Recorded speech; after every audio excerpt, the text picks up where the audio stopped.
En quelques semaines, un pays que l'on disait épuisé a renversé l'équation du possible. 2 chiffres s'entrechoquent et intriguent.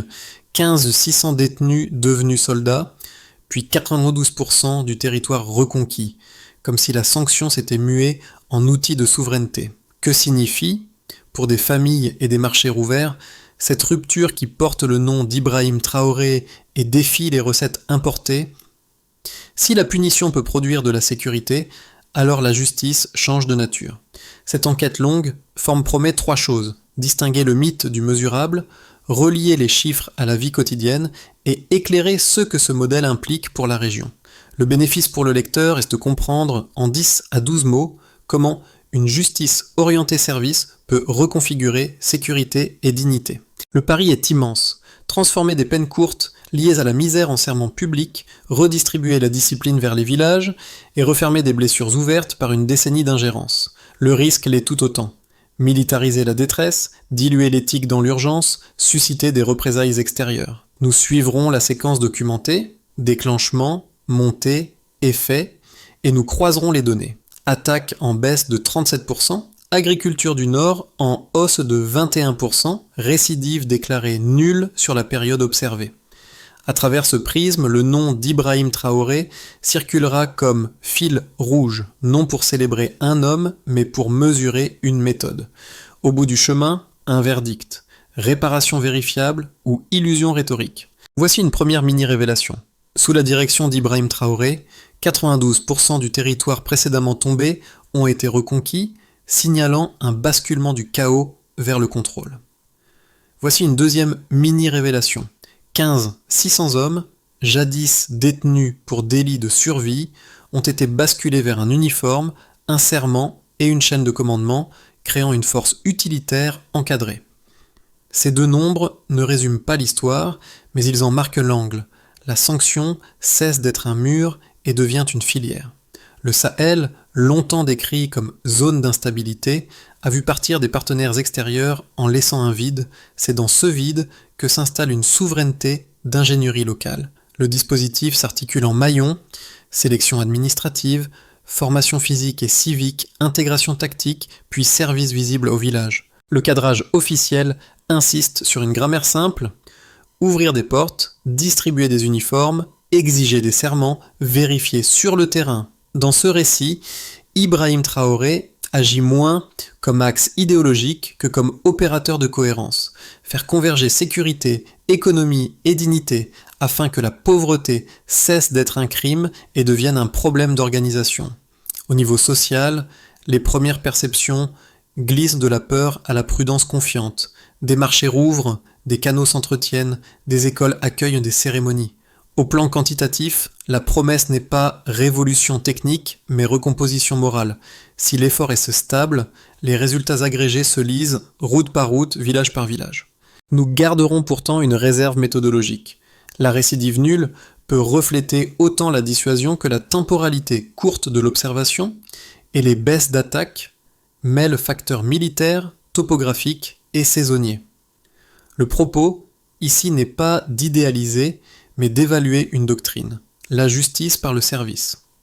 Et si cette doctrine tient, elle propose au Burkina Faso une base de négociation régionale, du Mali au Niger, tout en reconfigurant le flux de dépendance. Dès lors, la question ouverte du P1 trouve un premier ancrage. L'hypothèse ne relève plus de la ferveur, mais d'un protocole que l'on peut vérifier, contester, comparer. Pour mesurer les effets proches, suivons 2 trajectoires courtes. D'abord, celle de Ouedraogo, paysan d'un village jadis déserté. La patrouille qui sécurise le marché est aujourd'hui conduite par son propre fils, ancien détenu, condamné pour une rixe de survie. La confiance ne revient pas par slogan mais par routine. Course du matin, tour d'eau, présence au moment des moissons. Les voisins, inquiets au départ, apportent désormais repas et vêtements à la caserne. C'est une économie de gestes, non de discours. Voici une deuxième trajectoire, celle d'une directrice d'école de Kaya qui voit les cérémonies du drapeau redevenir partagées. La discipline s'enseigne à double sens. Les unités apprennent à parler au public, les enfants réapprennent le protocole civique. Le plus notable est la visibilité. Une justice qui se voit est une justice qui s'évalue. Là encore, Ibrahim Traoré demeure présent comme repère, pas comme totem. La méthode exige de l'encadrement, des indicateurs et des corrections. Ce qui se joue au niveau humain, ce n'est pas la moralisation ex nihilo, mais la réduction du décalage entre punition abstraite et sécurité tangible. Et le SOGIA, so what, se résume en 12 mots. La proximité opérationnelle reconstruit plus vite que l'exhortation lointaine et coûteuse. À ce stade, les gains restent fragiles mais lisibles. Moins d'embuscades locales, plus de canaux remis en service, des marchés rouverts sous escorte. La suite exigera des données consolidées et un débat contradictoire, que nous abordons dès la séquence suivante. Tout commence un lundi au ministère de la Justice. Un décret de 12 lignes, signé par Ibrahim Traoré, ordonne d'ouvrir les prisons et de dresser la liste des condamnés pour délits de survie, vol de riz, bagarre de marché, dettes impayées. En quelques heures, 15 600 noms sont recensés, uniformes distribués, serments exigés. 3 jours plus tard, au centre d'entraînement de Pau, des milliers d'hommes se tiennent au garde à vous sous un soleil vertical. Ils n'ont plus de numéro, mais un écusson noir, mémoire de leur passé. Les instructeurs, vétérans des guerres asymétriques, crient « Plus de prisonniers, désormais des soldats ». Chaque matin, 10 km de course, chaque soir, une leçon d'histoire, de philosophie, de souveraineté. Ibrahim Traoré nomme cela le front de l'esprit. 6 semaines plus tard, les anciens détenus deviennent unité tactique. Les observateurs étrangers n'y comprennent rien. Comment ces hommes brisés se relèvent-ils si vite? Mais la dynamique s'explique. Connaissance du terrain, motivation à racheter sa faute, encadrement rigoureux. La peur recule, la curiosité gagne. Les villages qui réclamaient des peines réclament maintenant des outils pour reconstruire. À Ouagadougou, des ONG dénoncent une militarisation du désespoir. Dans les rues, on répond « Nous préférons une discipline utile à un espoir vide ». Les images des premiers défilés circulent. Colonnes en noir, drapeaux rouges, chants de Sankara. Le message implicite. La dignité se gagne par la cohérence des actes. Cette séquence allant du décret à la mobilisation puis à la transformation devient la matrice d'un récit national. La punition quitte le tribunal pour entrer dans les casernes. La loi cesse d'être un texte et redevient un effort collectif. Dans les familles, la honte s'atténue. Un fils parti menotté revient en uniforme. Les prêtres parlent de rédemption active, les sociologues de laboratoire moral. Et pour Ibrahim Traoré, la réforme n'est pas une expérience isolée. C'est la dernière pièce d'un puzzle reliant sécurité, économie et justice. Le tournant est atteint lorsque la radio nationale diffuse la phrase « La patrie a plus besoin d'eux que de leur chaîne ». Cette phrase devient slogan, puis politique publique. Le soir, sur les places, on murmure « Si la prison devient école, alors nous avons encore une chance ». Ce moment constitue le point haut du récit, la mise en mouvement d'un pays qui redéfinit ce qu'il entend par faute et par service. Mais la suite du reportage devra interroger. Jusqu'où ce modèle peut-il tenir? Les chiffres du ministère arrivent bientôt et ils décideront si la foi nouvelle repose sur du concret ou sur une illusion. Les premiers bilans nationaux confirment un mouvement net. Voici les deltas par rapport à la baseline. Les attaques terroristes chutent de 37%, la production agricole du Nord progresse de 21%, et le taux de récidive tombe à 0%. Et chaque nombre possède une histoire. Ah, c'est pas que des histoires. Moins 37% d'attaques, c'est l'effet terrain. Les ex-détenus connaissent les sentiers, les caches, les peurs. Un commandant résume « Un homme qui a tout perdu ne combat pas pour l'ordre, il combat pour renaître ». Les embuscades, passées de 27 à 17 en un trimestre, montrent qu'une force locale peut stabiliser sans aide extérieure. Plus 21% d'agriculture, c'est l'effet domino. La paix rend la terre cultivable. Les unités réparent les canaux, protègent les moissons, rouvrent 600 hectares ensemencés. Ce n'est pas une révolution technique, mais un retour du courage. Comme dit un paysan, nous semons dans la terre et dans la confiance. Zéro récidive, c'est l'effet symbolique. Les sceptiques y voient un biais statistique. Les partisans y lisent une renaissance morale. Si la donnée tient, l'État économise des millions. 4 prisons fermées, 8% du budget militaire redéployé vers les infrastructures. Entre un système qui détruit et un système qui régénère, la différence devient mesurable. Ibrahim Traoré résume lors d'une réunion restreinte « Chaque prisonnier rééduqué devient un soldat. Chaque soldat digne renforce la nation ». Ce n'est pas une formule, c'est une équation morale. L'équation s'étend. Sécurité accrue, productivité restaurée, cohésion sociale visible. Les analystes occidentaux parlent de réalisme révolutionnaire. Dans les médias africains, l'expression justice de service remplace celle de justice punitive. À ce stade, le programme atteint son objectif statistique. Prouver que la souveraineté peut se mesurer en indicateur, non en dépendance. Mais la prudence demeure. Ces chiffres n'ont de valeur que s'ils s'inscrivent dans la durée. La prochaine phase consistera à tester la stabilité du modèle face à la critique. Deux visions s'affrontent sans se nier. Les opposants dénoncent la militarisation d'une détresse collective. Confier la sécurité nationale à 15 600 anciens détenus serait une folie morale. La morale, disent-ils, ne se décrète pas. L'idéalisme ne remplace pas la sélection. Sans une éthique aussi forte que les armes, toute structure s'effondre. Les défenseurs répondent autrement. Un État pauvre ne peut se permettre d'enfermer sa propre main-d'œuvre quand il manque de bras pour défendre ses frontières. La perfection n'est pas un luxe accessible à une nation assiégée, et quiconque a chuté combattra 2 fois plus fort pour prouver qu'il peut se relever. Les chiffres leur donnent raison. Aucun cas de désertion, aucune trahison signalée. Le réalisme moral remplace le moralisme théorique. Au cœur de ce débat, Ibrahim Traoré maintient une ligne froide, reconnaître l'adversaire, puis le dépasser par les faits. Lorsqu'on possède la preuve, nul besoin d'élever la voix. Répète-t-il. Ce Stillman résume la philosophie du régime. Comprendre les critiques pour les retourner en efficacité mesurable. La justice devient outil de légitimité, non arme de vengeance. La conclusion partielle, l'expérimentation burkinabé ne détruit pas la morale. Elle la teste sous pression. Voici un one-liner d'ouverture. Le silence devient stratégie. Depuis 6 mois, les cartes aériennes montrent des drones inconnus au-dessus du Sahel. Paris nie toute implication, mais plusieurs vols partent d'anciennes bases françaises. Ibrahim Traoré ne répond pas par la colère, mais par la préparation. Redéploiement préventif, coordination locale, écoute radio brouillée. Cette posture marque un tournant. La guerre n'oppose plus des soldats à des rebelles, mais la souveraineté à l'ingérence. La Renaissance à la peur du désordre. Le monde observait le Burkina Faso. Désormais, c'est lui qui observe le monde. Dans cette inversion du regard se joue le milieu exact du récit. Un pays jadis surveillé enseigne la stabilité. Et derrière chaque progrès bat le même nom, Ibrahim Traoré. Les résultats s'enchaînent selon 4 axes. Au niveau national, plus de 120 routes commerciales rouvertes, 48 villages réhabités. Production céréalière, plus 19%.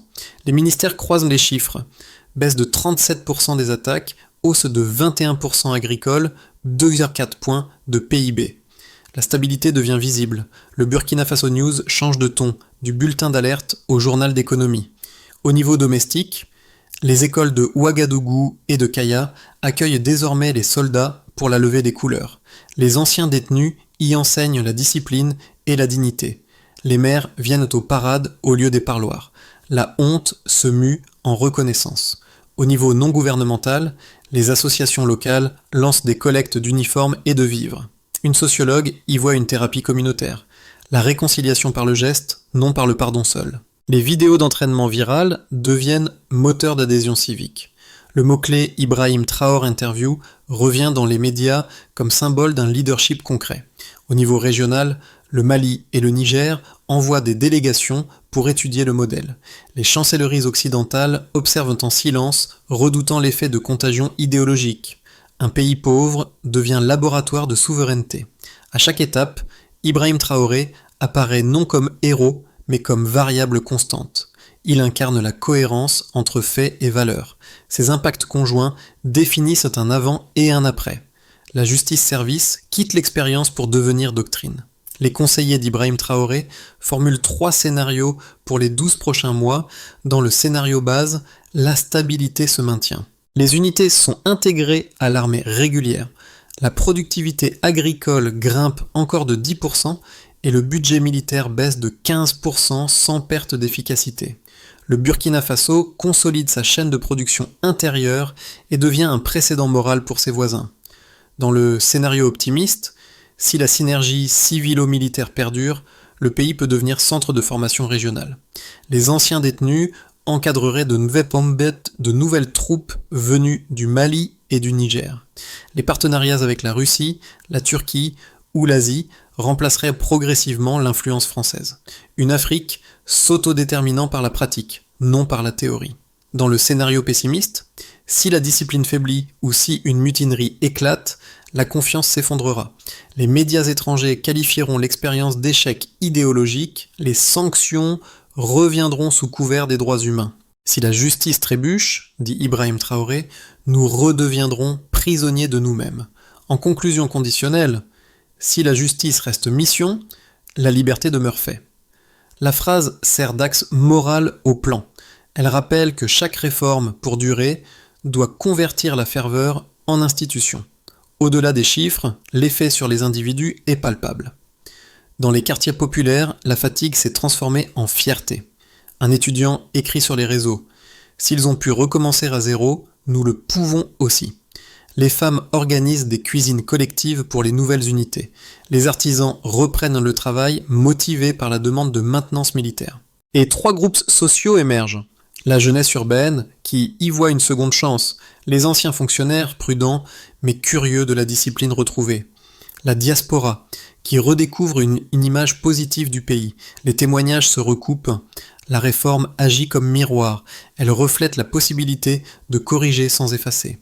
L'important n'est pas la perfection, mais la progression mesurable. Ibrahim Traoré, sans discours inutile, continue de marcher aux côtés de ses troupes. L'exemplarité remplace la rhétorique. L'expérience devient doctrine en 4 étapes. Premièrement, les centres de formation passent sous double tutelle, défense et justice. Objectif, uniformiser critères de sélection, entraînement, évaluation. Deuxièmement, les programmes d'éducation civique inspirés du projet sont introduits dans les écoles et administrations. Troisièmement, des accords de coopération sont signés avec le Mali et le Niger pour mutualiser la formation civile. Quatrièmement, des indicateurs précis sont imposés. Taux de récidive, village reconstruit, économie réalisée, participation communautaire. Toute idée doit se prouver par les chiffres, sinon elle n'est qu'un slogan, rappelle Ibrahim Traoré. Cette phrase résume la méthode. Vérifier avant de croire. Avec ces leviers, le Sahel n'est plus zone tampon, mais corridor d'autonomie. Les puissances anciennes grincent, les observateurs africains prennent des notes. Une justice africaine vérifiable devient concept exportable. Le premier défilé officiel à Ouagadougou scelle la scène. Des milliers de spectateurs applaudissent les 1500 hommes marchant non plus dans la honte, mais dans la lumière. Au milieu des rangs, Ibrahim Traoré n'occupe pas la tribune. Il marche à leur côté, béret vert incliné. Un enfant demande « Maman, ce sont des criminels ?» Elle répond « Non, mon fils, ce sont des hommes qui ont réappris à se tenir droit. » Silence, dignité, transmission. La justice redevient humaine. Voici un coup de clôture. Nul ne peut enchaîner une idée. Sous le soleil rouge du Sahel, les lumières d'Ouagadougou brillent sans aide étrangère. Le Burkina Faso devient miroir tendu au monde. La puissance n'est plus l'arsenal, mais la capacité à reconstruire. Dans un univers saturé de crise, cette histoire murmure une invitation. Repenser la justice, revisiter la notion de faute. La trajectoire d'Ibrahim Traoré n'est pas qu'un événement politique. C'est un signe que la cohérence peut être contagieuse. Et vous, spectateurs, lecteurs, citoyens, si une nation peut transformer sa honte en force, qu'attendons-nous pour examiner nos propres ténèbres? La rédemption n'est pas un don, c'est un travail collectif. Ibrahim Traoré Burkina Faso n'est plus un mot-clé, mais une question. Que vaut une liberté que l'on n'exerce pas?